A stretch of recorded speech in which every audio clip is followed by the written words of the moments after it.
Hi viewers, welcome to our channel. ప్రస్తుతం మనతో పాటు సీనియర్ జర్నలిస్ట్ దాము బాలా సార్ వారితో మాట్లాడారు. నమస్కారం సార్. సార్, సినీ రచయిత కోన వెంకట్ ఒక దళితుని పైన దాడి చేశారు, అతని పైన కేసు కూడా నమోదు చేశారని చెప్పేసి వార్తలు రావడం చూస్తున్నాం సార్. అసలు ఏం జరిగింది, ఎందుకు దాడి చేశారు కోన వెంకట్? ఇది బాపట్ల నియోజకవర్గంలో జరిగింది. కర్లపాలెం పోలీస్ స్టేషన్ సంఘటన. సో కర్లపాలెం దగ్గర గణపవరం అనే ఒక ఊరుకు చెందిన దళితుడు కత్తి రాజేశ్వరరావు అలియాస్ రాజేష్ అంటారు అతని మీద కోన వెంకట దాడి చేశాడనేది వార్త గుప్పమంది. దీంట్లో డీటెయిల్స్కి వెళ్తే కోన వెంకట వాళ్ళ దగ్గర బంధువు కోన రఘుపతి బాపట్లలో ఎమ్మెల్యే అభ్యర్థిగా పోటీ చేస్తున్నాడు. అతని కోసం ఇతను వెళ్ళి అక్కడ క్యాంపెయిన్లు అవన్నీ చేస్తున్నాడు. ముందు నుంచి కూడా కోన వెంకట్ వైసీపీని సపోర్ట్ చేస్తున్నాడు.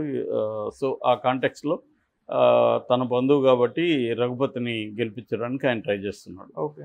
అయితే ఈ క్రమంలో ఏం జరిగింది అనేది ఇప్పటివరకు మనకున్న సమాచారం అంటే కోన వెంకట్ మాట్లాడలేదు కాబట్టి ఆయన వెర్షన్ ఏందనేది మనకు తెలీదు. కోన రఘుపతి కానీ కోన వెంకట్ కానీ దీని మీద ఇంకా స్పందించలేదు. బట్ పోలీస్ వెర్షన్ మాత్రం మనకు పోలీసు లేదా ఇటుపక్క దళితుడి వైపు నుంచి జరిగింది మాత్రం చెప్తున్నారు. సో ఇప్పుడు వరకు జరిగింది చూస్తున్నప్పుడు పోలీస్ స్టేషన్లో సిఐ జనార్దన్ సమక్షంలోనే ఈ గొడవ జరిగిందని చెప్తున్నారు.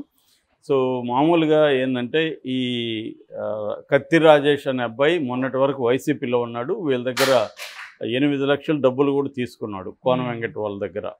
తీసుకున్న తర్వాత అతను ఏం చేశాడంటే నిన్న తెలుగుదేశంలో పోయి చేరాడు.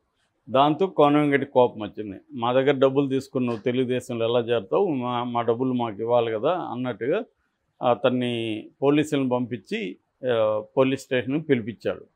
సో మేబీ జనార్దన్ వైసీపీకి అనుకూలంగా ఉన్నట్టున్నాడు. సో అతను పోయి వాళ్ళ పోలీసులను పంపించి ఈ కత్తి రాజేష్ని పోలీస్ స్టేషన్కి పట్టుకొచ్చారు. పోలీసుల ముందే ఇతను దాడి చేశాడని చెప్తున్నారు కత్తి రాజేష్ని. ఈ సంఘటన బయటకు పొక్కడంతో ఇటు దళిత సంఘాలు కావచ్చు, ఇటు తెలుగుదేశం శ్రేణులంతా కూడా పోలీస్ స్టేషన్ ముందు వచ్చి ధర్నాలు ఇవన్నీ చేయడం అనేది జరిగింది. దాంతో ఒకసారిగా వైరల్ అయింది వార్త. దాని తర్వాత ఈసీ కూడా దీన్ని సీరియస్గా పరిగణలోకి తీసుకొని ఎస్పీ వకుల్ జిందాల్కి ఈసీ చెప్పినట్టుగా తెలుస్తుంది. సో వకుల్ జిందాల్ డిఎస్పీ మురళీకృష్ణకి చెప్పారు దీని మీద చర్య తీసుకోండి అని. దాంతో మురళీకృష్ణ డిఎస్పీ జనార్దన్ సిఐని ఎస్ఐని సస్పెండ్ చేశారు. తర్వాత ఇతని మీద ఎస్సీ ఎస్టీ అట్రాసిటీస్ యాక్ట్ ఉంది కదా, దానికి సంబంధించి కేసులు కూడా పెట్టారు. సో ఇది బేసిక్గా జరిగింది. అంటే దీన్ని పెట్టుకొని దళితుల మీద వైసీపీ దాడులు చేస్తుంది అవన్నీ రాస్తున్నారు. అది కరెక్టే. అధికారంలో ఉన్న పార్టీకి సంబంధించిన వాళ్ళు ఎక్కువ దాడులు చేస్తారు. అట్లని వీళ్ళు చేయట్లేదా తెలుగుదేశం వాళ్ళు కూడా చేస్తున్నారు ఎన్నికల టైంలో. నిన్ననే నందిగం సురేష్ ఆయన కూడా దళితుడే కదా, ఆయన మీద కూడా దాడి చేశారు. ఇదేంటంటే ఎన్నికల టైంలో ఒకరి మీద ఒకరు దాడులు చేసుకోవడం అనేది ఒక ఫ్యాక్టర్ అయితే, రెండో ఫ్యాక్టర్ డబ్బు. మామూలుగా ప్రతి ఒక్కరు ఏం చెప్తుంటారు, ఎవరు ఇచ్చిన డబ్బులు తీసుకోండి మాకు మాత్రం ఓటేయండి అని చెప్తుంటారు. సో ఇంకా కొంతమంది ఏమో డబ్బులు మీకు ఇష్టం వచ్చినట్టుగా తీసుకోండి, ఎవడిచ్చినా ఇష్టం వచ్చిన వాళ్ళకి వేయండి అనేది కూడా చెప్తుంటారు. అంటే డబ్బులు తీసుకోండి అనేది ప్రోత్సహిస్తున్నారు. నిజానికి అది కరెక్ట్ కాదు. డబ్బులు తీసుకొని వద్దని చెప్పాలి ఎన్నికల్లో. డబ్బులు తీసుకోండి అంటే నువ్వు ఒకసారి డబ్బులు తీసుకున్నాక నీకు ఆ ఎమ్మెల్యేని నెక్స్ట్ టైము ఏదన్నా చేస్తే ప్రశ్నించే హక్కు ఏముంటుంది? నువ్వు డబ్బులు తీసుకొని ఓటేసావు అంటే నీకు అడిగే హక్కు ఏముంది? నీది ఆల్రెడీ అయిపోయింది, నీ ఓటుకి నీకు ఇచ్చేసావు డబ్బులు. సో నువ్వు అడిగే ఓటరు నిలదీసే హక్కు ఎప్పుడు ఉంటుందంటే స్వచ్ఛందంగా ఓటేసినప్పుడు డబ్బులు తీసుకోకుండా. సో ఇప్పుడేమైపోయింది అంటే అందరూ డబ్బులు ఇస్తున్నారు కాబట్టి అందరి దగ్గర డబ్బులు తీసుకొని నీకు నచ్చిన వాడికి వెయ్యి అనడమే ఒక ఆదర్శం అయిపోయింది ఇప్పుడు. అంటే డబ్బులు ఇచ్చిన వాడికి వేయడం అనేది ఇంతకుముందు ఉండేది, ఒక లాయల్గా ఉండేది, లేకపోతే గిల్ట్ వచ్చేది. ఒక్కోసారి వీళ్ళు 1000 రూపాయలు వాళ్ళకు 1000 రూపాయలు ఇస్తే 4 ఓట్లు ఉంటే చెర్రుండి వేసేవాళ్ళు, డిస్ట్రిబ్యూషన్ అనమాట.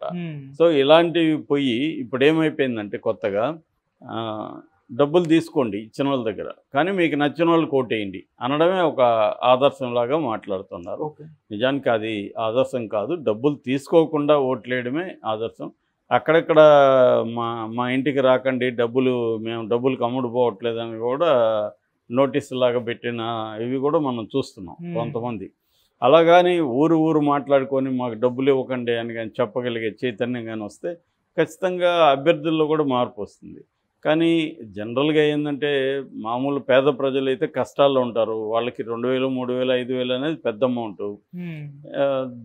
మిగతా వాళ్ళు కూడా ఇవాళ ఏంటంటే ఎంత డబ్బులు సరిపోదు, డిస్పోజబుల్ ఇన్కమ్ ఎంత ఉన్నా ఖర్చులు పెట్టే ఒక పరిస్థితి విపరీతంగా మార్కెట్ వచ్చేసింది. కాబట్టి ఎంతమంది అయినా యూ కెన్ స్పెండ్.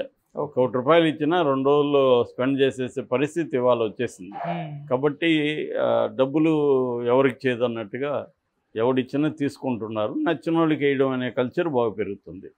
సో ఆ కాంటెక్స్ట్లో చూసుకున్నప్పుడు ఈ డబ్బులు నా దగ్గర డబ్బు తీసుకున్నావు, మరి నాకు కదా నువ్వు లాయల్గా ఉండడం అనేది వీళ్ళు ప్రశ్నించినట్టుగా మనకు అర్థమవుతుంది. అంటే ఇది బేసిక్గా డబ్బులకు సంబంధించిన పంచాయతీ. వాళ్ళు తెలుగుదేశంలోకి వెళ్ళడం మీద కోపం అనేది కొంత రాస్తున్నారు. కానీ మనకు అర్థమవుతున్నది ఏమంటే తెలుగుదేశంలో వెళ్ళడం మీద కాదు కోపం, డబ్బులు మా దగ్గర తీసుకొని నువ్వు తెలుగుదేశంలోకి ఎలా వెళ్తావు అనేది ఇక్కడ పాయింట్. అంతవరకు ఓకే, వాళ్ళు డబ్బులు ఇచ్చారు కాబట్టి నువ్వు లాయల్గా ఉండాలి. అట్లాంటప్పుడు ఇతను తీసుకోకూడదు. తీసుకొని ఉంటే ఇవన్నీ మనకు తెలీదు, వాళ్ళు ఆరోపించిన దాని మీద మాట్లాడడమే. ఎందుకంటే ఇతను మనం రాజేష్తోనూ మాట్లాడలేదు, వెంకటతోనూ మాట్లాడలేదు. కాబట్టి 2 వెర్షన్లు డైరెక్ట్గా మనకు తెలియదు. అజంప్షన్లో నుంచి పోలీసులు చెప్పిన దాని నుంచి మనం మాట్లాడుతున్నాం. జనరల్గా పాజిబిలిటీ అయితే ఉంది. ఇవాళ అందరూ కూడా డబ్బులు తీసుకున్నవాడు ఎవడు ఉంటాడు, మ్యాక్సిమం 90% డబ్బులు తీసుకుంటారు. సో డబ్బులు తీసుకున్నప్పుడు ఆ డబ్బులకి పని చేయాలి కదా అనేది వీళ్ళు అడుగుతారు. సో కాబట్టి నువ్వు డబ్బులే తీసుకుపోతే ఈ సమస్య రాదు కదా. సో కాబట్టి రాజేష్ కూడా డబ్బులు తీసుకొని ఉండొచ్చు. సో అతను వీళ్ళకి డబ్బులు రిటర్న్ వేయకుండా తెలుగుదేశంకి వెళ్ళడం వల్ల నా డబ్బులు తీసుకొని నువ్వు నాకు ఓట్లు వేయించాలి కానీ తెలుగుదేశానికి ఎందుకు వెళ్తావు అన్న దాన్ని వీళ్ళు అడుగుండొచ్చు. అతను పట్టించుకోకపోతే పోలీస్ స్టేషన్ పిలిపించండి, కేసు పెట్టచ్చు. అంతవరకు ఓకే, నేను డబ్బులు ఇచ్చానని నీ దగ్గర ప్రూఫ్ ఉంటే కేసు పెట్టచ్చు అతని మీద. కానీ కొట్టడం అనేది కరెక్ట్ కాదు. సో అతను దళితుడనే కాదు, ఎవరైనా కూడా కొట్టడం అయితే కరెక్ట్ కాదు. అది కూడా పోలీస్ స్టేషన్లో కొట్టడం అంటే పోలీసుల తప్పు ఉంది. అందుకనే ఎస్ఐని కూడా సస్పెండ్ చేశారు. ఎందుకంటే తను పిలిపించి కొట్టించినట్టే కదా లెక్క. కాబట్టి ఒక పార్టీ వైపున పోలీసులు పనిచేయడం అనేది కరెక్ట్ కాదు. కానీ జనరల్గా అధికారంలో ఉన్న పార్టీల తరఫునే పోలీసులు పనిచేస్తుంటారు ఎక్కడైనా.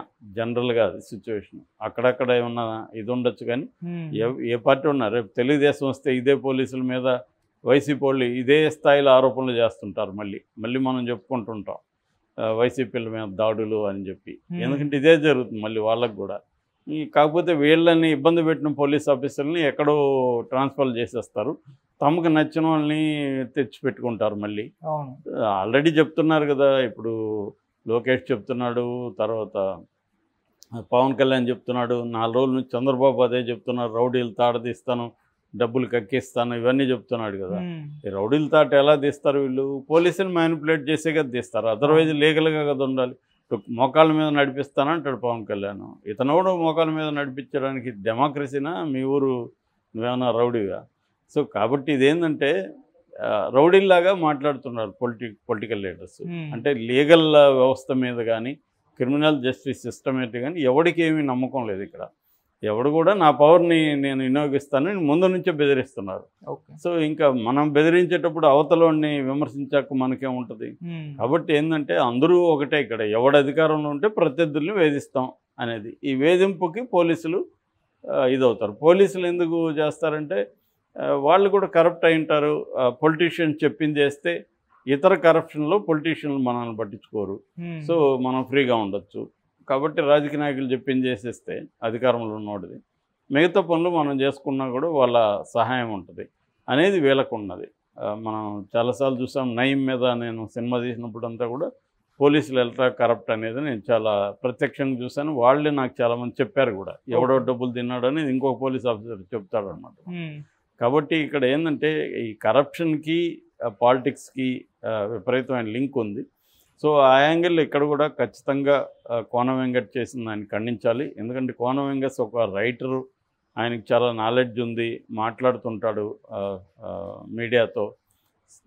తను ఇలా ఒక దళితుడిని తీసుకెళ్ళి నీకు డబ్బులు ఇవ్వాల్సి ఉండొచ్చు కానీ నువ్వు కేసు పెట్టాలి, లీగల్గా చూసుకోవాలి తప్ప కొట్టడం, అది కూడా దట్టు ఇన్ పోలీస్ స్టేషన్లో కొడితే ఇంకా అర్థమే లేదు. సో ఇది ఖచ్చితంగా ఖండించాల్సిన విషయం.